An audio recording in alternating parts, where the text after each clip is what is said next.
9 বছর পরও অনিশ্চিত রোহিঙ্গা প্রত্যাবাসন, সম্মানজনক, নিরাপদ ও টেকসই প্রত্যাবাসনের দাবি।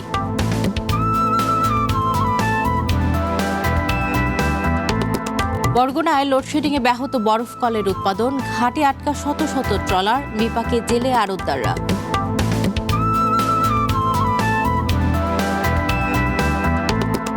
এক বছর না যেতেই অনিশ্চয়তায় রাখসুর পরবর্তী নির্বাচন, অক্টোবরে মেয়াদ শেষ, এখনো শুরু হয়নি নির্বাচনের প্রস্তুতি।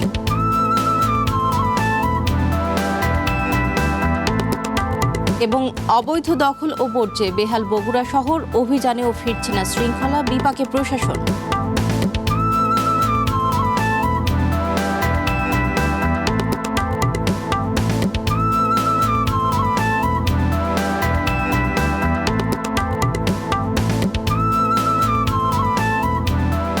স্বাগত জেলা বুলেটিনে, আমি সওদা ইসলাম। শুনছিলেন শিরোনাম, চলে যাচ্ছে বিস্তারিত সংবাদে। আজ 25 আগস্ট, রোহিঙ্গা গণহত্যা স্মরণ দিবস। 2017 সালের এই দিনে মিয়ানমারের রাখাইন রাজ্যে জান্তা বাহিনীর দমন, পীড়ন এবং গণহত্যার মুখে লাখো রোহিঙ্গা বাংলাদেশে পালিয়ে আসে। এর মধ্যে কেটে গেছে প্রায় 9 বছর। এখনও নিজ দেশে ফিরতে পারেননি তারা। কবে ফিরবেন, আদৌ ফিরতে পারবেন কিনা, এই অনিশ্চয়তায় দিন কাটছে কক্সবাজারের রোহিঙ্গা শিবিরগুলোতে। মিয়ানমারের সহিংসতা থেকে প্রাণ বাঁচাতে 2017 সালে বাংলাদেশে আশ্রয় নেয় 10 লাখেরও বেশি রোহিঙ্গা। কক্সবাজারের উখিয়া টেকনাফের পাহাড়ে গড়ে ওঠে বিশ্বের অন্যতম বড় শরণার্থী বসতি। দীর্ঘ সময় ধরে বাংলাদেশের মাটিতে বসবাস করলেও নিজ দেশে ফেরার অপেক্ষায় তারা। তাই প্রতি বছর 25 আগস্ট আসলে নতুন করে ঘরে ফেরার স্বপ্ন দেখে আশ্রয় নেয়া এসব মানুষ। লিফুজিলা সাথাই বললা নসার জলদি টু জলদি আর ইয়ান্ত দুনিয়াতে এর আর গজন্ডে জলদি টু জলদি বাংলাদেশ লই মিলি জুলি আর টু ফিসে দুনিয়ারে আর দেশানের মাঝে দিবল্লা বলি ইয়ান অনুরোধ করি। আর তো আছে বেশি ফেরেশানি, বেশি অশান্তি, আর তো যাইলে তো আছে নিজের থানলা বেশি বেশি ফেরেশানি আয় যাগুই। আর 10 বছর বেশি কষ্ট করি ওরা থাকি দে আর দেশত আর তো জলতি হারা তো হারা আর তো যাইতে গমন হয়। তবে প্রত্যাবাসনের পথ এখনো অনিশ্চিত। শরণার্থী, ত্রাণ ও প্রত্যাবাসন কমিশনার মিজানুর রহমান বলছেন, রোহিঙ্গাদের ফেরাতে এখনো কার্যকর উদ্যোগ বাস্তবায়ন হয়নি। এমনকি মিয়ানমারের পক্ষ থেকেও দৃশ্যমান কোনো প্রস্তুতি দেখা যায়নি। ফলে দীর্ঘ হচ্ছে প্রত্যাবাসনের অপেক্ষা। এক্ষেত্রে মিয়ানমারকে সবার আগে উদ্যোগ নিতে হবে বলে বলছেন এই কর্মকর্তা। রিপাট্রিয়েশন তো অবশ্যই আমাদের করতে হবে এবং এটি আমাদের একমাত্র লক্ষ্য রোহিঙ্গা সংকটের সমাধানের জন্য, এবং এই বিষয়ে কোনো কম্প্রোমাইজ নেই। আমি মনে করি পলিটিক্যালি অন্য কোনো অপশন ফিজিবলও না। দীর্ঘ 9 বছরে রোহিঙ্গা সংকট শুধু মানবিক সংকটেই সীমাবদ্ধ নেই। নিরাপত্তা, পরিবেশ, স্থানীয় অর্থনীতি ও সামাজিক স্থিতিশীলতার উপরও পড়ছে ব্যাপক প্রভাব। তাই রোহিঙ্গাদের পাশাপাশি স্থানীয়দেরও দাবি সম্মানজনক, নিরাপদ এবং টেকসই প্রত্যাবাসন। যত এই প্রত্যাবাসন প্রক্রিয়া দীর্ঘায়িত হবে, তত এই অপরাধের মাত্রাটা আরো বাড়বে এবং রোহিঙ্গাদের যে চাপ সেটা আমাদের উপর আরো বেশি বাড়বে। সাস্টেইনেবল রিপাট্রিয়েশন, অর্থাৎ তাদের একটা সুন্দরভাবে সেখানে বসবাসের জন্য উপযোগী করে তাদেরকে এখানে প্রত্যাবাসনটা নিশ্চিত করতে হবে। এই পরিস্থিতিতে মাঝে মধ্যে মিয়ানমার সরকার এবং আন্তর্জাতিক সম্প্রদায়ের কিছু বিবৃতি সহ নানান নাটকীয়তায় আটকে আছে 12 লাখেরও বেশি রোহিঙ্গার দেশে ফেরার স্বপ্ন। রোহিঙ্গা জনগোষ্ঠী চায় নিরাপদ প্রত্যাবাসন এবং টেকসই সমাধানের মাধ্যমে তারা ফিরে যেতে পারবেন তাদের নিজ জন্মভিটায়। কক্সবাজারের রোহিঙ্গা ক্যাম্প থেকে FM সুমন, ওয়ান নিউজ। এ নিয়ে আরো জানাতে কক্সবাজার থেকে আমাদের সাথে যুক্ত হচ্ছেন FM সুমন। সুমন, 9 বছরেও প্রত্যাবাসন শুরু হয়নি। এই সংকটের সমাধান না হলে আগামী দিনে কক্সবাজারের রোহিঙ্গা ক্যাম্প স্থানীয়দের উপর কি ধরনের চাপ তৈরি হতে পারে এবং দিবসটি ঘিরে আজকে কোনো আয়োজন রয়েছে কিনা জানাবেন। সবটা আপনাকে অনেক ধন্যবাদ। আপনি যেমনটা বলছিলেন, আসলে 2017 সালে বাংলাদেশে পালিয়ে আসে লাখ লাখ রোহিঙ্গা। প্রায় আজকে, অর্থাৎ আজকে 25 আগস্ট, এই 25 আগস্ট আজকে প্রায় 9 বছর হতে চলেছে। এই 9 বছর পূর্ণ হওয়ার পর আসলে এখনো পর্যন্ত যে সংকট এটি আসলে সমাধান হয়নি। ফলে রোহিঙ্গা এবং স্থানীয় বাসিন্দা যারা রয়েছে তারা সবাই আসলে প্রত্যাবাসনের অপেক্ষায় আছে। আপনি যেমনটা বলছিলেন যে কক্সবাজারের স্থানীয় যারা বাসিন্দা রয়েছে তাদের উপর কি পরিমাণ চাপ পড়ছে, আসলে এই কথাটি আমি এখানকার স্থানীয় যারা বাসিন্দা রয়েছে তাদের সঙ্গে কথা বলেছিলাম, তাদেরকে এই প্রশ্নটি ছুড়ে দিয়েছিলাম যে আপনাদের উপর কেমন চাপ পড়ছে। তারা বলছেন যে যারা স্থানীয় বাসিন্দা রয়েছে তাদের উপর অর্থনৈতিক খাতে চাপ পড়ছে এবং সেক্ষেত্রে নিরাপত্তা এবং সামাজিক সবকিছুর উপর তারা আসলে ভীষণ চাপ অনুভব করছে। কারণ মানবিক সংকটে যেটি তৈরি হয়েছিল মিয়ানমারে 2017 সালে সেটিকে তারা মানবিক দিক দিয়ে বিবেচনা করে বাংলাদেশে তারা আশ্রয় দিয়েছিলেন। তারা মনে করছিলেন যে খুব স্বল্প সময় তারা বাংলাদেশে থাকবে, পরিস্থিতি স্বাভাবিক হলে তারা আবার মিয়ানমারে ফিরে যাবে। কিন্তু সেই সংকট কিংবা মানবিক যে সংকট তৈরি হয়েছিল এটি দীর্ঘ 9 বছরেও আসলে শেষ হয়নি। যতবারই আসলে বছর যায়, বছর গিয়ে যখন 25 আগস্ট আসে তখন রোহিঙ্গারা আবার নতুন করে ভাবে যে তারা কিভাবে তাদের দেশে দ্রুত ফিরে যেতে পারবে। কিন্তু এই যে আজকে দেশকে এই যে 25 আগস্ট ঘিরে তারা নানান কর্মসূচি নিয়েছে, দিবসটি তারা পালন করছে যেন তারা দ্রুত প্রত্যাবাসন দিকে যেতে পারে। তবে বিশ্ব যারা মোড়ল দেশ আছে তারা বরাবরই প্রতিশ্রুতি দিয়েছে, কিন্তু দৃশ্যমান আসলে কোনো অগ্রগতি এখনো পর্যন্ত হয়নি। সবকিছু মিলিয়ে আজকে 25 আগস্ট, এই 25 আগস্টে নতুন করে তারা রোহিঙ্গা যে গণহত্যা হয়েছিল সেটিকে স্মরণ করছে। এই ছিল আসলে কক্সবাজার থেকে রোহিঙ্গা জনগোষ্ঠীর যে প্রত্যাবাসন প্রক্রিয়া সর্বশেষ। সুমন, আপনাকে ধন্যবাদ বিস্তারিত জানানোর জন্য। রোহিঙ্গা প্রত্যাবাসনের বিষয় এবং রোহিঙ্গা গণহত্যা দিবস উপলক্ষে কক্সবাজারের প্রস্তুতি সম্পর্কে সেখানকার সর্বশেষ তথ্য শুনছিলাম। চলে যাচ্ছি পরবর্তী সংবাদে। বরগুনার পাথরঘাটায় তীব্র লোডশেডিংয়ে ব্যাহত হচ্ছে বরফ উৎপাদন। সাগরে যাওয়া বাধাগ্রস্ত হয়ে সংকটে পড়েছেন জেলেরা, বিপাকে পড়েছেন আড়তদার পাইকাররাও। চাহিদা মতো বিদ্যুৎ না থাকায় লোকসানের মুখে পড়েছেন মিল মালিকরাও। দেশের দ্বিতীয় বৃহত্তম মৎস্য অবতরণ কেন্দ্র বরগুনার পাথরঘাটা। এ ঘাটকে কেন্দ্র করে ব্যবসার জন্য এখানে আসেন দেশের অন্তত 13টি জেলার মৎস্যজীবীরা। তাদের বরফের চাহিদা মেটাতে মৎস্য অবতরণ কেন্দ্রের চারপাশে গড়ে উঠেছে 22টি বরফ মিল। তবে সম্প্রতি লোডশেডিং এর কারণে প্রায় বন্ধ হয়ে আছে এসব বরফ মিলের উৎপাদন। চাহিদা অনুযায়ী বরফ না পেয়ে মিলের আশেপাশের খাল ও নদীতে নোঙর করে আছে শত শত সমুদ্রগামী মাছ ধরা ট্রলার। জেলেরা বলছেন বরফ সংকটে মিলের সাথে সাথে থমকে গেছে জেলে জীবনের চাকা। বরফ সলিড হয় না, বরফ টিকসই হয় না। কারেন্ট যদি ঠিকমতো থাকে তা বরফটা টিকসই হবে, আমরা সাগরে ঠিকমতো যাইতে পারবো। বরফ না পারলে আমরা সাগরেও যাইতে পারতেছি না। 5 মিনিট থাকে আর 2 ঘন্টা 3 ঘন্টা থাকে না, এই কারেন্টের সমস্যা। জেলার মধ্যে সবথেকে বেশি লোডশেডিং দেয়া হয় পাথরঘাটা উপজেলায়, অথচ এই উপজেলার প্রায় 90% মানুষ মৎস্য পেশায় জড়িত। আড়তদার পাইকাররা বলছেন বরফ সংকটে ঢাকা সহ দেশের অন্তত 10 জেলায় মাছ সরবরাহ বন্ধ হয়ে আছে। বিভিন্ন জায়গায় জেলায় যখন এই মাছগুলো আমরা পাঠাই, বলতেছে বরফ ছাড়া আপনারা মাছ কেন পাঠান? তারা তো জানে না যে আমাদের বিদ্যুতের কারণে বরফের ট্যাম্পার নাই। বিদ্যুতের খুব প্রয়োজন, লোডশেডিং আমাদেরকে জীবন অতিষ্ঠ করে ফেলেছে। এক ক্যান পরিপক্ক বরফ উৎপাদন করতে 16 থেকে 17 ঘন্টা মিল চালু রাখতে হয়। মিল মালিকরা বলছেন 24 ঘন্টায় একটানা সর্বোচ্চ বিদ্যুৎ সরবরাহ করা হয় 2 থেকে 3 ঘন্টা, যার কারণে ব্যাহত হচ্ছে উৎপাদন। আমরা তো চেষ্টা করি যে বরফ বানানোর জন্য যেই 1 ঘন্টা বিদ্যুৎ আসে, এর ভিতরে আবার দেখা যায় 20 মিনিটের ভিতরে আবার চলে যায়। একবারে যদি 15-16 ঘন্টা বিদ্যুৎ থাকে তাহলে বরফটা তৈরি হয়, তৈরি হলে আমরা বরফটাও বিক্রি করতে পারতেছি। পল্লী বিদ্যুৎ সমিতির এই কর্মকর্তা লোডশেডিং এর বিষয়টি স্বীকার করে বলছেন চাহিদার অনুকূলে বিদ্যুৎ সরবরাহ করা হচ্ছে অনেক কম, তাই বাধ্য হয়ে লোডশেডিং দিতে হচ্ছে তাদের। পাথরঘাটায় বিদ্যুতের চাহিদা হচ্ছে 13 মেগাওয়াট, 14 মেগাওয়াট এরকম হয়, আর আমরা পাচ্ছি হচ্ছে 5 মেগাওয়াট, 4 থেকে 5 মেগাওয়াট, যার কারণে আমাদের লোডশেড করে সিস্টেম চালাইতে হচ্ছে। তবে জেলা মৎস্য কর্মকর্তা জানান গুরুত্ব বিবেচনায় পাথরঘাটা উপজেলাকে জরুরি বিদ্যুতের তালিকায় নিয়ে আসার জন্য চেষ্টা করছেন তারা। যেহেতু এটা একটা আমাদের জরুরি প্রয়োজন।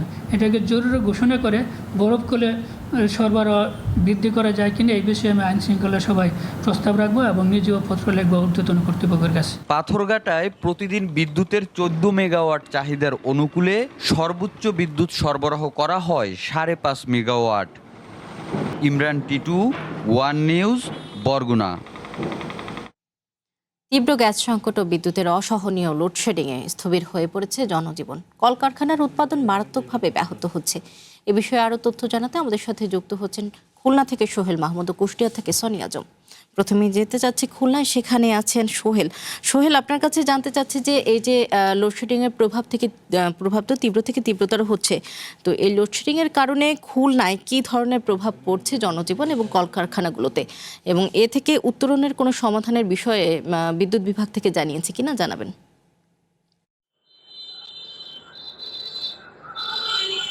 সদা খুলনাতে কিন্তু লোডশেডিংয়ের তীব্রতা কিছুটা হলেও কিন্তু সহনীয় পর্যায়ে এসেছে। গত দুদিন লোডশেডিংয়ের মাত্রা কিছুটা কমেছে, তারপরেও দিনে কিন্তু 4 থেকে 5 ঘন্টা লোডশেডিং হচ্ছে এবং আমাদের খুলনার যে উপজেলাগুলো রয়েছে সেখানে গ্রামীণ অঞ্চলে 8 থেকে 10 ঘন্টা পর্যন্ত লোডশেডিং হচ্ছে। এবং আমরা যতটুকু জেনেছি Khulna western power distribution company limited এদের কিন্তু এই চলতি যে আগস্ট মাস আছে, এই আগস্ট মাসে কিন্তু 150 থেকে 250 মেগাওয়াট পর্যন্ত বিদ্যুতের ঘাটতি রয়েছে।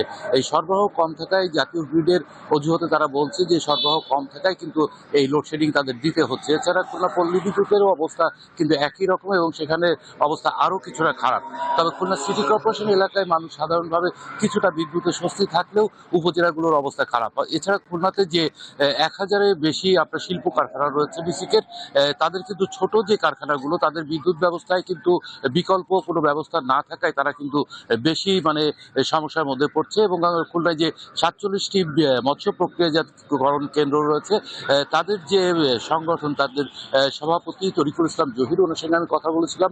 তারা বলছে যে আমাদের মাছ কোম্পানিগুলোতে কিন্তু 24 ঘন্টা বিদ্যুৎ দিয়ে কিন্তু হিমায়িত প্রক্রিয়া করা হয়, তার কারণ এই মাছগুলো কিন্তু একটা নির্দিষ্ট তাপমাত্রার নিচে নামলে সেগুলো নষ্ট হয়ে যায়। তো সে কারণে আমাদেরকে বিকল্প জ্বালানি দিয়ে আপনার জেনারেটরের মাধ্যমে এটা সচল রাখতে হয়। তো সেটা উৎপাদন খরচ যেমন বাড়ছে, উৎপাদনও তেমন ব্যাহত হচ্ছে।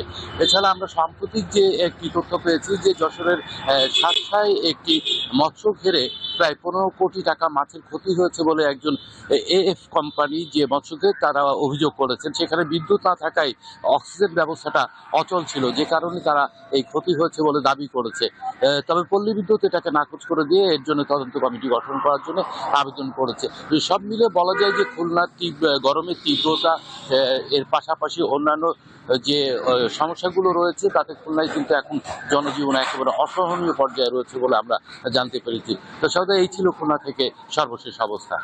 সোহেল, আপনাকে ধন্যবাদ বিস্তারিত জানানোর জন্য। এবারে যেতে চাচ্ছি কুষ্টিয়াতে, সেখানে আছেন সোনিয়া আজিম। আজিমের কাছে জানতে চাইব যে একই বিষয়, কুষ্টিয়াতে লোডশেডিংয়ের তীব্রতা কেমন বেড়েছে এবং এর কোনো সমাধানের বিষয়ে বিদ্যুৎ বিভাগ থেকে কিছু জানিয়েছে কিনা জানাবেন।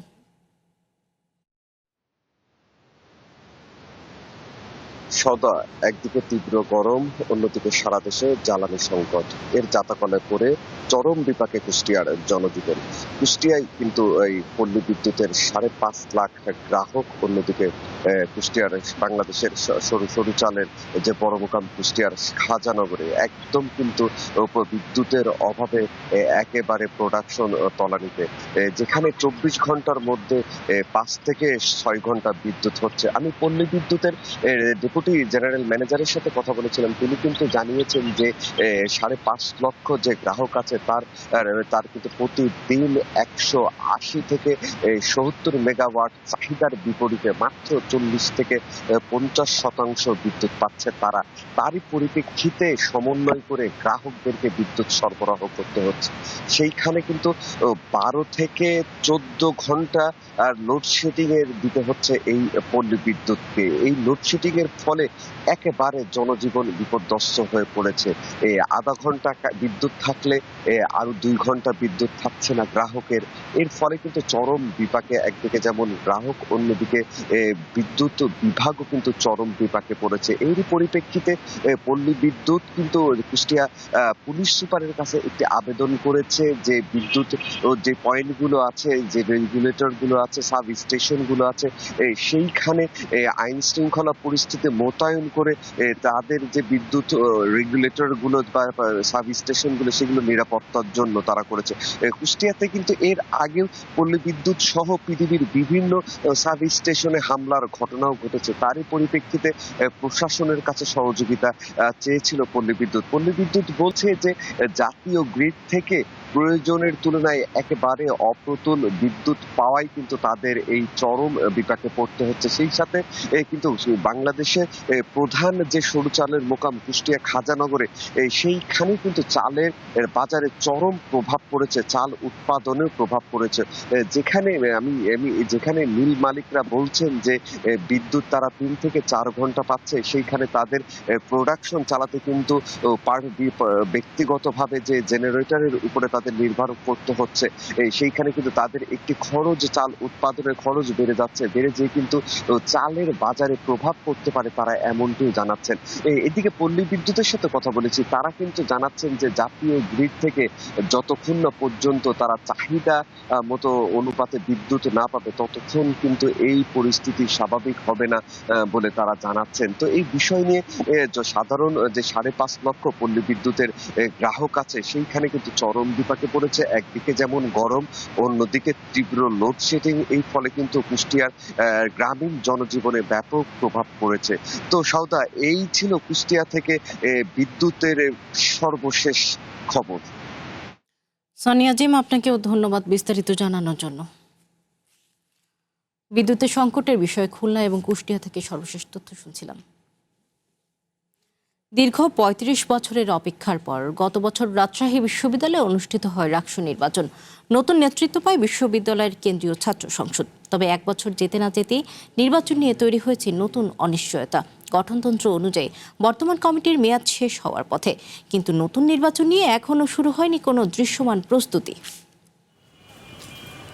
রাকসুর নির্বাচিত নেতাদের মেয়াদ 1 বছর হলেও 1989 সালের নির্বাচনের পর 35 বছর আর রাকসু নির্বাচন হয়নি। বহু বছরের এই শূন্যতার পর গত বছরের অক্টোবরে বেশ উৎসবের আমেজে অনুষ্ঠিত হয় রাকসুর 16তম নির্বাচন।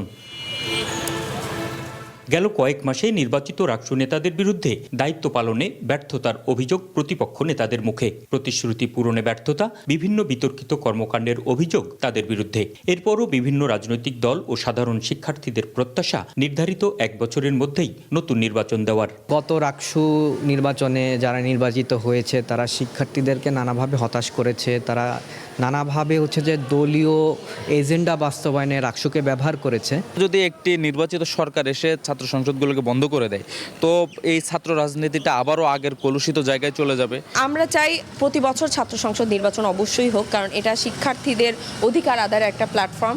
গঠনতন্ত্র অনুযায়ী রাকসুর বর্তমান কমিটির মেয়াদ শেষ হবে আগামী অক্টোবর মাসে। এরই মধ্যে নির্বাচন সম্পন্ন করে নতুন নেতৃত্ব প্রতিষ্ঠার কথা। তবে এখনও নির্বাচন নিয়ে আলোচনাই শুরু হয়নি।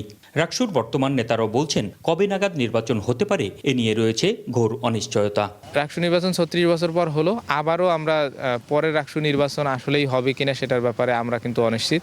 কারণ আমরা প্রশাসনের সাথে যখনই এই ব্যাপারে কথা বলতে যাই, প্রশাসন এগুলো ইগনোর করে। তবে প্রশাসনের প্রস্তুতি দেখে মনে হচ্ছে না যে নির্দিষ্ট সময় হবে। তবে বিশ্ববিদ্যালয় কর্তৃপক্ষের দাবি এই নির্বাচনটা নির্ভর করবে রাকসু প্রতিনিধিদের কার্যক্রম ও দেশের সার্বিক পরিস্থিতির উপর। ছাত্রছাত্রীদের দাবি ওদের কাছে যাবে, ওরা বলবে যে জানাবে যে আমাদের এরকম, এটা সহজ হয়। কিন্তু আগামী রাকসু সম্পর্কে এটা রাকসু তাদের উপরেই নির্ভর করবে।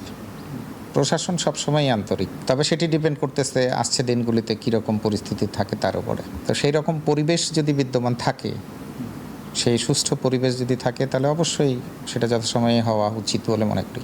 রাজশাহী বিশ্ববিদ্যালয়ের সাধারণ শিক্ষার্থী ও ছাত্র প্রতিনিধিদের সংখ্যা আবারও অনির্ধারিত সময়ের জন্য আটকে যেতে পারে রাকসু নির্বাচন। Ahsan Habib Apu, one news, Rajshahi. বগুড়ায় গলি থেকে রাজপথ, সবখানেই আবর্জনার স্তূপ। প্রশাসনের শত চেষ্টায়ও ফেরানো যাচ্ছে না সড়কের শৃঙ্খলা। ফলে 150 বছরের পুরনো এই নগর যেন পরিণত হয়েছে অব্যবস্থাপনার আখড়ায়। সচেতনতার অভাব আর দায়িত্ব জ্ঞানহীনতা আচরণে পরিচ্ছন্ন নগরী গড়ে তোলার পথে নগরবাসী নিজেই এখন বাধা হয়ে দাঁড়িয়েছেন।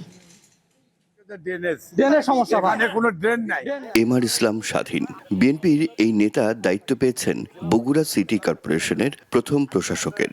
দায়িত্ব নেওয়ার পর থেকেই 150 বছরের পুরনো এই নগরীকে বাসযোগ্য ও পরিচ্ছন্ন করে গড়ে তুলতে দিনরাত ছুটছেন।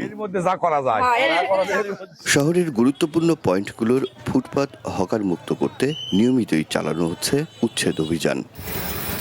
কিন্তু অভিযানেও ফিরছে না শৃঙ্খলা। একদিকে যেখানে সেখানে ময়লা আবর্জনার স্তূপ, অন্যদিকে সড়কের বড় একটি অংশ দখল করে চলছে মোটরসাইকেল সার্ভিসিং ও গাড়ি পার্কিং। উচ্ছেদ করা হকাররাও কিছুদিনের মধ্যেই আবার ফিরছেন ফুটপাতে। পরিষ্কার পরিচ্ছন্ন থাকার জন্য একটা চিপসের প্যাকেট, একটা বিস্কিট প্যাকেট কোথাও যেন আমরা না ফেলি। সরকার তো প্রতি বেলা প্রতি মিনিট ঘন্টায় এসে পরিষ্কার করতে পারবে না, সক্ষমতা তো নেই। পরিচ্ছন্ন নগরী গড়ে তোলার পথে নগরবাসী নিজেই এখন প্রধান বাধা হয়ে দাঁড়িয়েছেন।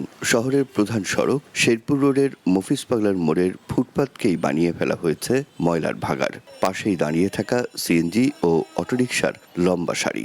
শুধু এই মোড়ই নয়, নগরীর প্রায় সব পথেই গড়ে উঠেছে অবৈধ স্ট্যান্ড ও ব্যবসা প্রতিষ্ঠান।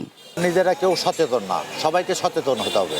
আমরা নিজেরা সচেতন না হলে শহর পরিচ্ছন্ন হবে না। পৌর প্রশাসক বলেন, আমাদের এমআর ইসলাম স্বাধীন ভাই যে নগরটাকে গ্রিন সিটি করতে চাচ্ছে, আমাদের সবারই ওনার পাশে দাঁড়ানো উচিত। নগরবাসীর অসহযোগিতার কারণে যানজট নিরসন ও সড়কে শৃঙ্খলা ফেরানোর চেষ্টা ব্যর্থ হচ্ছে বলে দাবি ট্রাফিক বিভাগের। আমাদের শহরের মধ্যে যত্রতত্র গাড়িগুলো দাঁড়াচ্ছে, নির্দিষ্ট কোনো স্ট্যান্ড নেই, কোনো ইজি বাইক স্ট্যান্ড নেই, কোনো সিএনজি স্ট্যান্ড নেই, কোনো বাস স্ট্যান্ড নেই। দেখেন, এর সুষ্ঠু পরিকল্পনার মধ্য দিয়ে শহরটাকে সাজাতে হবে, তবেই সুন্দর একটি শহর হবে বলে মনে করি আমি। পরিস্থিতি নিয়ন্ত্রণে আনতে হিমশিম খাচ্ছে নবগঠিত সিটি কর্পোরেশনের প্রশাসন। প্রশাসক বলছেন, নাগরিকদের সহযোগিতা ও সচেতনতা ছাড়া কোনো সরকারি উদ্যোগই সফল করা সম্ভব নয়। আপনারা এই শহরটাকে নিজের একটা ঘর, নিজের একটা পরিবার মনে করে এই শহরটাকে আপনি পরিচ্ছন্ন রাখুন। আপনি শুধু সিটি কর্পোরেশনের দায়িত্ব দিয়ে দিলে কিন্তু হবে না। আপনি সচেতন না হলে, আপনি দায়িত্ববোধ না হলে শুধু সিটি কর্পোরেশন একা কিছু করতে পারবে না। উচ্ছেদ অভিযান আর পরিষ্কার পরিচ্ছন্নতা কার্যক্রম চললেও কিছুদিন পরই ফিরছে সেই পুরনো বিশৃঙ্খলা। তবে কি প্রশাসনের উপর দায় চাপিয়ে বদলাবে এ শহর, নাকি পরিবর্তন আনতে হবে নগরবাসীর অভ্যাসেও? Rakib Jewel, one news, Bogura. নভেম্বরের মধ্যে সারা দেশে এককভাবে ইউনিয়ন পরিষদ নির্বাচনের চেয়ারম্যান প্রার্থী ঘোষণা করবে জাতীয় নাগরিক পার্টি, জানিয়েছেন দলটির উত্তর অঞ্চলের মুখ্য সংগঠক সার্জিস আলম। সোমবার বিকেলে চট্টগ্রামে এনসিপির বিভাগীয় সমন্বয় সভা ও রাজনৈতিক কর্মশালা শেষে সাংবাদিকদের এ কথা জানান তিনি। এ সময় বিএনপি সরকারের সমালোচনা করে সার্জিস বলেন, নির্বাচিত সরকারের 6 মাস যেতে না যেতেই আগের সরকারের চরিত্রের পুনরাবৃত্তি দেখা যাচ্ছে। রাজনৈতিক দলগুলোর ফ্যাসিবাদী চরিত্র থেকে মুক্তির জন্য এনসিপির সাফল্য জরুরি বলে মন্তব্য করেন তিনি।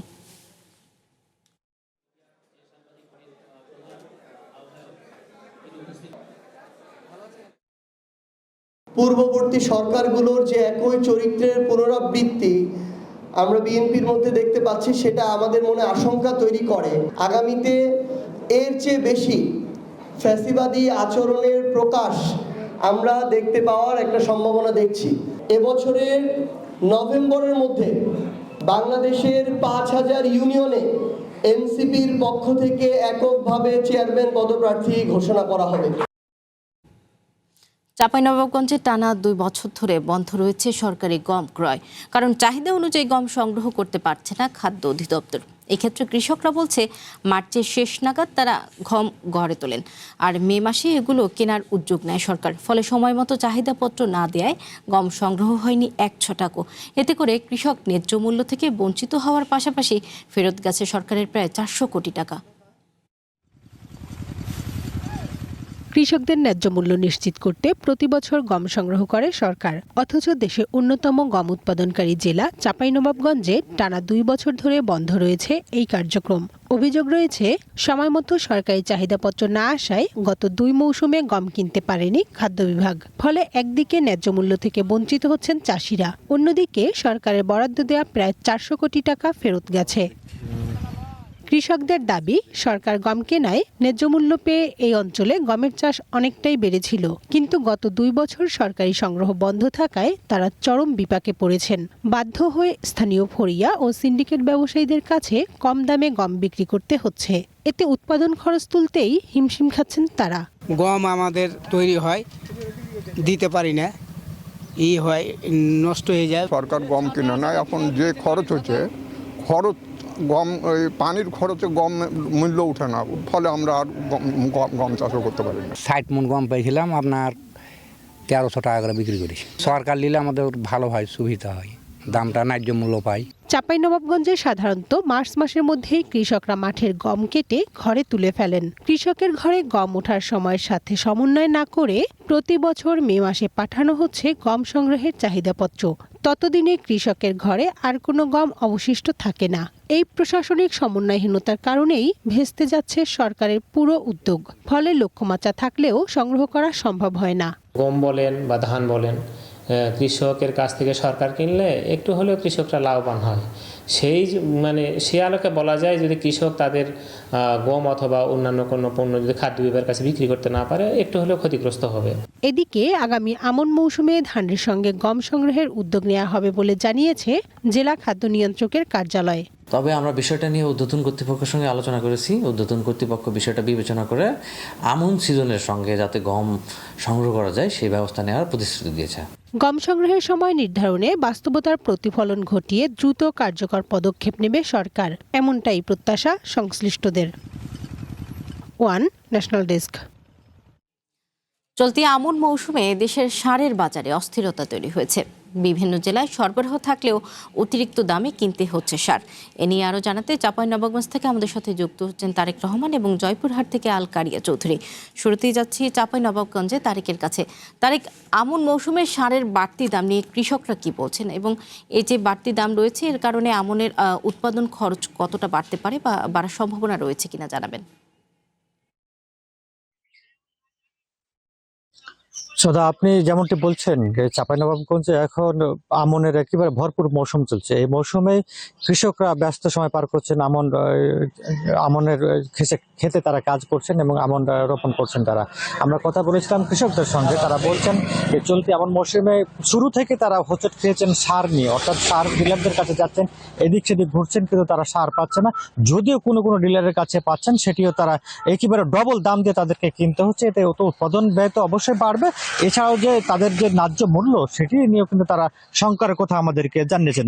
আমরা কথা বলেছিলাম চাঁপাইনবাবগঞ্জ কৃষি সম্প্রসারণ অধিদপ্তরের কর্মকর্তাদের সঙ্গে, তারা বলছেন পর্যাপ্ত পরিমাণে সার মজুদ রয়েছে, তারা শুধু খাতা কলমে বলছেন, কিন্তু মাঠের বাস্তবতা, বাস্তব চিত্র কিন্তু ভিন্ন। আমরা ডিলারদের সঙ্গে কথা বলছি, ডিলাররাও কিন্তু স্বীকার করছেন মাঠে সারের সংকট রয়েছে, কিন্তু তারা দোষ দিচ্ছেন কৃষি বিভাগের প্রতি, তারা চাহিদা মতো সার পাচ্ছেন এমনটি বলছেন। আর কৃষকরা বলছেন প্রত্যেকটা ডিলারের কাছে কাছে সার মজুদ রয়েছে, অতিরিক্ত যাদের কাছে মূল্য পাচ্ছে তাদেরকে সার তারা সরবরাহ করছে। তবে এক্ষেত্রে তাদেরকে স্লিপও দেওয়া হচ্ছে এবং নিজস্ব যে দোকানগুলো রয়েছে ডিলারদের, সে দোকানগুলো তো রাখা হয় না, বাইরে গুদামজাত করে রাখা হয়েছে অধিক মূল্যের জন্য। আমরা একটু সংযুক্ত করতে চাই একজন এখানকার কৃষককে, তার কাছ থেকে আমরা একটু জানতে চাই। আপনি বলছিলেন 5 বিঘা জমিতে আপনি এবার আমন ধান করেছেন, আসলে সার পাচ্ছেন কিনা একটু যদি আমাদের বলেন। না, সার পাচ্ছি না, তো পাচ্ছি তো 1050 টাকা সার, 1400-1500 টাকা দিয়ে, যেটা ওই টিএসপি সেটা এক বস্তার দাম 1800 টাকা, কিন্তু সরকারি রেট তো 1800 নাই। আমার দরকার হয়েছে 5 বিঘা জমিতে অন্তত 5 বস্তা সার লাগবে। ডিলারের কাছে, যেটা মেন ডিলার, তার কাছে যাওয়া দিচ্ছে, তো 3 বস্তার বেশি সার দিবে না, 3টার বেশি একজনকে সার দিবে না। আমার 5 বিঘা জমি, আমাকে 5টাই বস্তা দিতে হবে, কিন্তু 3টার বেশি সার দিচ্ছে না, যার ফলে হয়রানো হইতে হয়েছে। বলে স্লিপ নিয়েছো, এই নিয়েছো, বিভিন্ন রকমের ঝামেলা অসুবিধা। ওই জন্য ছোট ডিলারের কাছে আমরা কিনতে হয়েছে বেশি দাম দিয়ে। এক্ষেত্রে আপনাদের উৎপাদন খরচ বাড়বে কিনা, আর উৎপাদন আসলে ন্যায্য মূল্য পাবেন কিনা? ন্যায্য মূল্য কেন করে পারবো? উৎপাদন খরচ তো বেশি হয়েছে, উৎপাদন খরচটা তো আমাদের বেশি হয়েছে। যে ধানটা উৎপাদন করবো তার জন্য সাহারে তো খরচ ডবল হয়েছে, ধন্যবাদ আপনাকে। জি সদা, আপনি শুনছিলেন একজন প্রান্তিক কৃষক বলছিলেন যে চাঁপাইনবাবগঞ্জে যে ডিলার গুলো রয়েছে সেই ডিলারদের কাছে তারা গিয়ে সময় মতো সার পাচ্ছে না, এমনকি সার পেলেও দামে তাদেরকে কিনতে হচ্ছে। এনে তাদের যেমন উৎপাদন খরচ বাড়ার শঙ্কা রয়েছে, এমনকি তাদের যে আসলে আমন উৎপাদন নিয়েও তাদেরকে শঙ্কার কথা জানিয়েছেন। সদাই ছিল আমার কাছে চাঁপাইনবাবগঞ্জ থেকে সারের সর্বশেষ পরিস্থিতি। তারেক, আপনাকে ধন্যবাদ। এবারে জানবো একই বিষয়, জয়পুরহাট থেকে সেখানে আছেন কারিয়া। হঠাৎ সার সংকটের কারণ কি দেখছেন, এবং বাজারে কি বরাদ্দ কম নাকি বাজারে কৃত্রিম সংকট তৈরি করা হচ্ছে? এই সংকট নিরসনে প্রশাসন থেকে কি কোনো উদ্যোগ নেওয়া হয়েছে কিনা জানাবেন এ বিষয়ে। সৌদা, আপনি যেমনটি বলছিলেন যে ইতিমধ্যে জয়পুরহাটের যে 5টি উপজেলা রয়েছে সেই 5টি উপজেলার বিভিন্ন ফসলের মাঠে প্রায় শতভাগ আমন ধানের চারা রোপণের কাজ কিন্তু কৃষকেরা ইতিমধ্যেই শেষ করেছে। তবে এখন যেটি চলছে সেটি হচ্ছে মাঠ জুড়ে কিন্তু যে পরিচর্যার কাজ, ধানের সেই পরিচর্যার কাজ চলছে। জমিতে আগাছা পরিষ্কার, সার এবং কীটনাশক প্রয়োগের কাজ সেটি কিন্তু এখন কৃষকেরা করছেন। তবে এই যে সারের যে একটা কৃত্রিম সংকট রয়েছে, স্থানীয় যে সার বিক্রেতা রয়েছে এবং ডিলাররা রয়েছে তাদের কাছে কৃষকেরা গেলে সরকার নির্ধারিত যে মূল্য সে মূল্যে কিন্তু তারা সার পাচ্ছে না। কৃষকদের যেটি অভিযোগ রয়েছে, সরকার নির্ধারিত যে মূল্য সার রয়েছে তার থেকে প্রতি বস্তা 200 থেকে 400 টাকা পর্যন্ত যে খুচরা বিক্রেতা বা সারের যে ইউনিয়ন পর্যায়ে ডিলাররা রয়েছে তারা কিন্তু সেই দাম বেশি নিচ্ছে। এতে করে কিন্তু যে স্থানীয় কৃষকরা রয়েছে তারা কিন্তু চরম বিপাকে পড়েছে। তবে এ নিয়ে আমরা যে সারের ডিলার রয়েছে আমরা তাদের সঙ্গে কথা বলেছি। তারা যেটি জানিয়েছে যে আসলে ইউনিয়ন পর্যায়ে সারের যে বরাদ্দ সেটি কিন্তু সরবরাহ আসলে চাহিদার তুলনায় তাদেরকে কম দেওয়া হচ্ছে। আর এই যে চাহিদার তুলনায় কম দেওয়ার কারণে তারা কিন্তু কৃষক পর্যায়ে আসলে সঠিকভাবে বন্টন করতে পারছে না। এতেই কিন্তু তারাও এক ধরনের বিপাকে পড়েছেন। তবে এই নিয়ে আমরা জেলা কৃষি সম্প্রসারণ অধিদপ্তরের কর্মকর্তার সঙ্গে বলেছি। তিনি যেটি জানিয়েছেন যে এই চলতি মৌসুমে জয়পুরহাট জেলার যে 5টি উপজেলা রয়েছে 5টি উপজেলায় প্রায় 70,095 হেক্টর জমিতে এবছর আমনের যে চাষাবাদ সেটি শুরু হয়ে গেছে। তো কৃষি বিভাগ যেটি বলছে যে জেলায় কোনো সারের সংকট নেই এবং উপজেলা পর্যায়ে যে কৃষি কর্মকর্তারা রয়েছে তারা কিন্তু নিয়মিত বাজার মনিটরিং করছেন এবং সারের দাম যদি বৃদ্ধি নেয় এমন অভিযোগ যদি কোনো সারের বিক্রেতা বা ডিলারের বিরুদ্ধে তারা পায় সেই ডিলার বা সারের বিক্রেতার বিরুদ্ধে তারা কিন্তু ব্যবস্থা নেবে বলেও তারা জানিয়েছে কৃষি বিভাগ। তবে কৃষি বিভাগ আরও একটি জানিয়েছেন যে আসলে বাজারে যে সারের কৃত্রিম সংকট তৈরি হয়েছে এর মূল কারণটা হচ্ছে যে জয়পুরহাট জেলা কিন্তু একটি কৃষি নির্ভরশীল জেলা। এই জেলার ধানের পরেই কিন্তু আলুর যে আবাদ সে আবাদটি বেশি হয়। আগামী আলুর আবাদের জন্য যে সার প্রয়োজন সেটি মূলত কৃষকেরা এখন থেকে মজুত করার চিন্তা ভাবনা করছে বলে সারের যে একটা সংকট সেটি দেখা দিয়েছে। তো এই ছিল জয়পুরহাট থেকে সারের কৃত্রিম সংকট ও বেশি দামে সার বিক্রির সবশেষ খবরাখবর। কারিয়া, আপনাকে ধন্যবাদ বিস্তারিত জানানোর জন্য। বাজারে সারের দাম অতিরিক্ত বৃদ্ধি পেয়েছে এবং এ কারণে কৃষকদের ভোগান্তি পোহাতে হচ্ছে। এই বিষয়ে সর্বশেষ তথ্য শুনছিলাম চাঁপাইনবাবগঞ্জ ও জয়পুরহাট থেকে। নেত্রকোনার মদনে 11 বছর বয়সী শিশু ধর্ষণের ঘটনায় জন্ম নেওয়া নবজাতকের বাবা হিসেবে মামলার আসামি মাদ্রাসা শিক্ষক আমানুল্লাহ মাহমুদী সাগরী শনাক্ত হয়েছেন। পুলিশের অপরাধ তদন্ত বিভাগের করা ডিএনএ পরীক্ষার প্রতিবেদনে এ তথ্য উঠে এসেছে। সোমবার আদালতে ডিএনএ পরীক্ষার প্রতিবেদন উপস্থাপনের পর বিষয়টি নিশ্চিত করেন নেত্রকোনা নারী ও শিশু নির্যাতন দমন ট্রাইব্যুনালের পাবলিক প্রসিকিউটর নুরুল কবির রুবেল। তিনি বলেন, এ পরীক্ষার প্রতিবেদনে ধর্ষণের ঘটনায় জন্ম নেয়া নবজাতকের বাবা হিসেবে আমানুল্লাহ মাহমুদী সাগরকে শনাক্ত করা হয়েছে। জানান, আগামী 60 দিনের মধ্যে মামলাটির বিচার শেষ করা সম্ভব। এর আগে এ বছরের এপ্রিলে হঠাৎ অসুস্থ হয়ে পড়ে শিশুটি। গত 18 এপ্রিল তার মা মদনপুর শহরের একটি ক্লিনিকে মেয়েকে নিয়ে পরীক্ষা করান। সেখানে চিকিৎসক জানান শিশুটি অন্তঃসত্ত্বা। এরপর 23 এপ্রিল শিশুটির মা বাদী হয়ে মাদ্রাসা শিক্ষক আমানুল্লাহ মাহমুদের বিরুদ্ধে মামলা করেন। 6 মে ময়মনসিংহ থেকে তাকে গ্রেপ্তার করে র্যাব।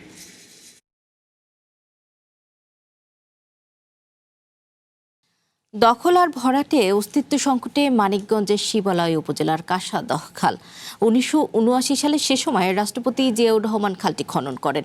ফলে এই অঞ্চলের কৃষিতে নতুন সম্ভাবনার সূচনা হয়েছিল। পরে খালটি জিয়া খাল নামেও পরিচিতি পায়। দীর্ঘদিনের অবহেলায় এখন খালটির বেশিরভাগ অংশই ভরাট ও দখল হয়ে গেছে। এতে সেচের পানির সংকটে বাড়ছে কৃষকের উৎপাদন খরচও। এটাই মানিকগঞ্জে শিবালয় উপজেলার ঐতিহাসিক কাসাদহ খাল। একসময় এই খালের পানি দিয়েই আশপাশের হাজার হাজার হেক্টর জমিতে চাষ করতেন কৃষকরা। 1979 সালে তৎকালীন রাষ্ট্রপতি জিয়াউর রহমান এই খালের খনন কাজ উদ্বোধন করেন। নিজ হাতে কোদাল দিয়ে কাটেন মাটি। এটি পরে জিয়া খাল নামেও পরিচিতি পায়। তবে সময়ের সাথে সাথে সেই খাল এখন অস্তিত্ব সংকটে। ভরা বর্ষাতেও কোথাও হাঁটু পানি, কোথাও পানির দেখা নেই। মাটি ফেলে ভরাট করা হয়েছে খাল, দখল করে নির্মাণ করা হয়েছে স্থাপনা। আবর্জনা কচুরিপানায় বন্ধ হয়ে গেছে পানি প্রবাহ। স্থানীয়দের অভিযোগ, অনেকদিন ধরে এই খাল সংস্কার কিংবা পুনঃখনন না করায় ধীরে ধীরে সরু হয়ে গেছে এর জলধারা। পদ্মার থেকে সরাসরি খালতে পানি আসতো, সরাসরি নাওটাও নিয়ে আমরা পদ্মায় যাইতে পারতাম।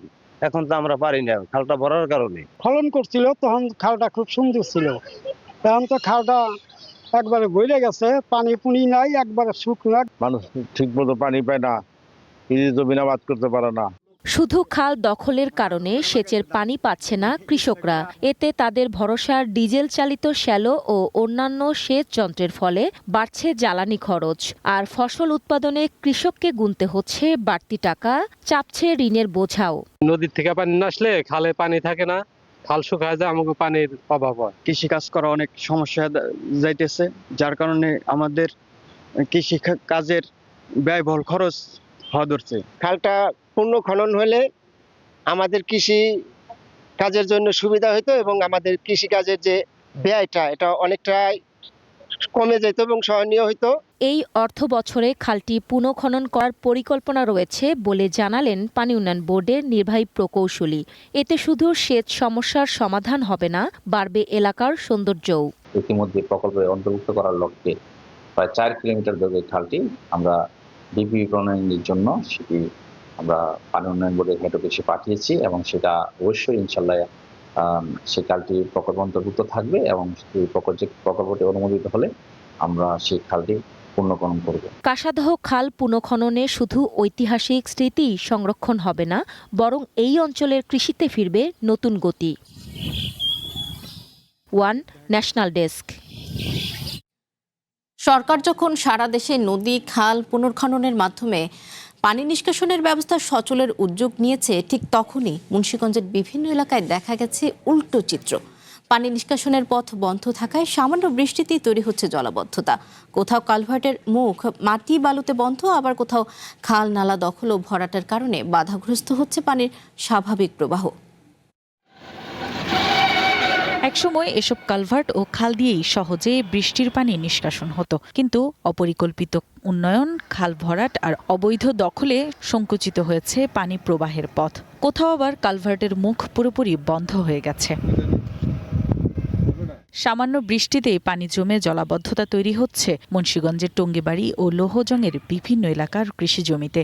দীর্ঘ সময় পানি জমে থাকায় ক্ষতিগ্রস্ত হচ্ছে ফসল, সেই সাথে পানি নিষ্কাশন ব্যবস্থা না থাকায় বিভিন্ন এলাকায় খাল ও নালা ভরাটের কারণে বাধাগ্রস্ত হচ্ছে পানির স্বাভাবিক প্রবাহ। স্থানীয়দের অভিযোগ, পানি নিষ্কাশনের ব্যবস্থা নিশ্চিত না করে উন্নয়ন কাজ করায় অনেক জায়গায় তৈরি হয়েছে এমন পরিস্থিতি। কৃষকরা বলছেন, পানি নিষ্কাশনের পথ বন্ধ থাকায় একদিকে কৃষি জমিতে অতিরিক্ত পানি জমছে, অন্যদিকে প্রয়োজনের সময় সেচের পানিও পাওয়া যাচ্ছে না। আর খালির যোগাযোগ আগে ছিল খুব ভালো, অনেক খাল আছে, অনেক খালটা ক্লিয়ার হয় না, খালটা ক্লিয়ার করতে হলে অনেক ব্রিজ করছে, বান্ধা থুইছে, বেশি পানি যায় না। সরকার এটা মানে পদক্ষেপ ঠিক মতো করতো তাহলে যাওয়ার বস্তু না। আমাদেরও চলাফেরা করতে হবে, আমরা গরু বাছুর পালি, ঘাসগুলো কাটতে নৌকা দিয়ে বর্ষাকালে সমস্যা হয়, পানি যাতায়াত করে না। নৌকা দিয়ে তো আমরা বালিকা গেছি, এটা নিজ দিয়েই গেছি ছোটবেলায়। কৃষি জমি রক্ষায় দ্রুত ব্যবস্থা নেওয়া হবে বলে জানান এই কৃষি কর্মকর্তা। খালের যে কালভার্ট রয়েছে এগুলো আমি শুনেছি এবং কিছু দেখেছি যে মুখগুলো বন্ধ হয়ে গেছে। স্থানীয় প্রশাসন এবং আমাদের উপজেলা প্রশাসনের সহায়তা নিয়ে আমরা এটার বিরুদ্ধে যদি কোনো ব্যবস্থা নেওয়া যায় আমরা সেই বিরুদ্ধে ব্যবস্থা নেব। স্থানীয়দের দাবি, শুধু সাময়িকভাবে পানি সরিয়ে নয়, কালভার্ট ও খালের মুখ পরিষ্কার, দখলমুক্ত এবং পানি নিষ্কাশনের স্থায়ী ব্যবস্থা নিশ্চিত করতে হবে। One national desk.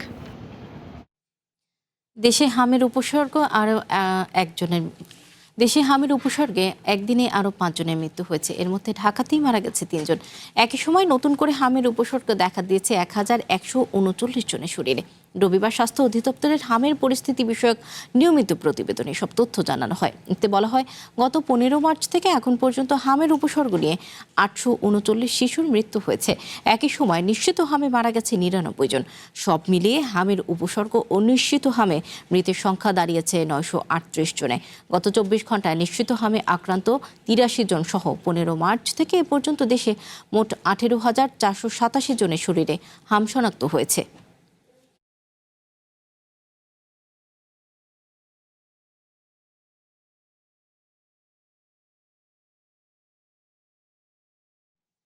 একদিকে হামের প্রাদুর্ভাব পুরোপুরি নিয়ন্ত্রণে আসেনি, অন্যদিকে পাল্লা দিয়ে বাড়ছে ডেঙ্গির সংক্রমণ।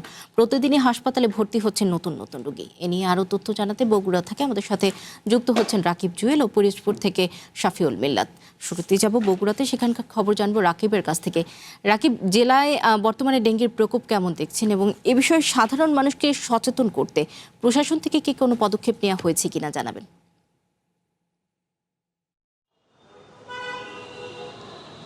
সদর সিটি কর্পোরেশনের পক্ষ থেকে কিন্তু এই পাড়া মহল্লায় যে মানুষের জন্য যে সচেতনতার বার্তা, সেই বার্তাটি দিতে আমরা দেখেছি। তারা পরিচ্ছন্নতা কর্মী যারা রয়েছেন সিটি কর্পোরেশনের, তাদেরকেও আমরা দেখছি যে বেশ তৎপর।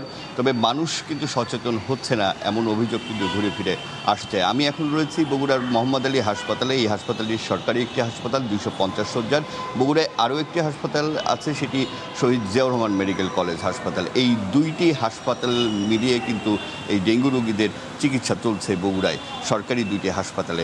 এই মোহাম্মদ আলী হাসপাতালের কথাই যদি এখন বলি, যে আমরা একটু এখানকার যিনি তত্ত্বাবধায়ক রয়েছেন ডাক্তার মফিজুল ইসলাম, আমরা তার সঙ্গে একটু কথা বলতে চাই যে আসলে মোহাম্মদ আলী হাসপাতালে আমরা যত জানতে পেরেছি যে এর গেল কদিন ধরে 1-2 করে রোগী থাকলেও গেল 24 ঘন্টায় কিন্তু রোগীর সংখ্যা বেশ বেড়েছে, এমনটাই কিন্তু আমরা জানছি। আমরা একটু এই তত্ত্বাবধায়ক মহোদয়ের সঙ্গে কথা বলতে চাই, যে আমরা একটু জানতে চাই যে ডেঙ্গু রোগীর সংখ্যা আসলে এখন কতজন রয়েছে এবং এই সংখ্যাটি বাড়ছে কিনা দিন দিন। আপনার কাছে কি তথ্য? আপনাদেরকে ধন্যবাদ। তবে ডেঙ্গু রোগী গত 2 দিন আগে হঠাৎ করে আমার এখানে 10টি রোগী ভর্তি হয়েছিল এবং 10 জন রোগী ইনশাল্লাহ খুব ভালোভাবে চিকিৎসা হয়েছে এবং সুস্থভাবে ওনারা বাড়িতে ফেরত চলে গেছেন। এই মুহূর্তে আমার এই হসপিটালে 4 জন ডেঙ্গি রোগী ভর্তি আছে, 3 জন পুরুষ রোগী আর 1 জন মহিলা রোগী। আর গত 24 ঘন্টায় 2 জন ডেঙ্গি রোগী ভর্তি হয়েছেন আমার এখানে, 2 জনই পুরুষ। প্রতিদিনই কি এমন 2-1 জন করে ভর্তি হচ্ছে? এই সংখ্যাটি কি বাড়ছে দিন দিন? কিছুক্ষণ আগেই বললাম যে প্রতিদিনই ওই রকম ভর্তি হচ্ছে না আমার এখানে। গত বললাম যে 2-3 দিন আগে হঠাৎ করে একদম 10 জন রোগী আমি পেয়েছিলাম। এই ডেঙ্গু রোগীদের জন্য কি কোনো আলাদা আইসোলেশনের ব্যবস্থা করেছেন? ইয়েস, আমার এখানে যখন হঠাৎ করে 10 জন রোগী আমার এখানে ভর্তি হলো, তখন আমার এখানে যে বার্ন ইউনিটটি ছিল ওদের জন্য আমি আইসোলেটেড জায়গা প্রদান করেছিলাম। তবে বর্তমান 4 জন রোগীর সংখ্যা তো ওয়ার্ডের ভিতরে আলাদা করে রাখা আছে। ধন্যবাদ। সদস্য শুনছিলেন যে এই মোহাম্মদ আলী হাসপাতালে এখন পর্যন্ত যে 4 জন রোগী রয়েছেন তাদের কিন্তু চিকিৎসা সাধারণ ওয়ার্ডে হচ্ছে। তবে উনি জানাচ্ছিলেন যে এই রোগীর সংখ্যা বাড়লে নিশ্চয়ই তাদের আলাদা আইসোলেশনের ব্যবস্থা করা হবে। শহীদ জিয়াউর রহমান মেডিকেল কলেজ হাসপাতালের কথা যদি বলি, সেখানে 25 শয্যার একটি আলাদা আইসোলেশনের ব্যবস্থা করা হয়েছে, যেখানটায় শুধুমাত্র ডেঙ্গু রোগীদের চিকিৎসা করা হচ্ছে এবং সেই 25টি যে শয্যা, সেই শয্যা কিন্তু আমরা সবশেষ তথ্য যা পাচ্ছি 25 জন রোগী এখন পর্যন্ত ভর্তি রয়েছে। গেল দেড় মাসের মধ্যে প্রায় 100 জনের কাছাকাছি রোগী কিন্তু বগুড়া এই 2 হাসপাতাল মিলিয়ে চিকিৎসা গ্রহণ করেছে। এই ছিল সবশেষ আমার কাছে বগুড়া থেকে ডেঙ্গু খবরাখবর।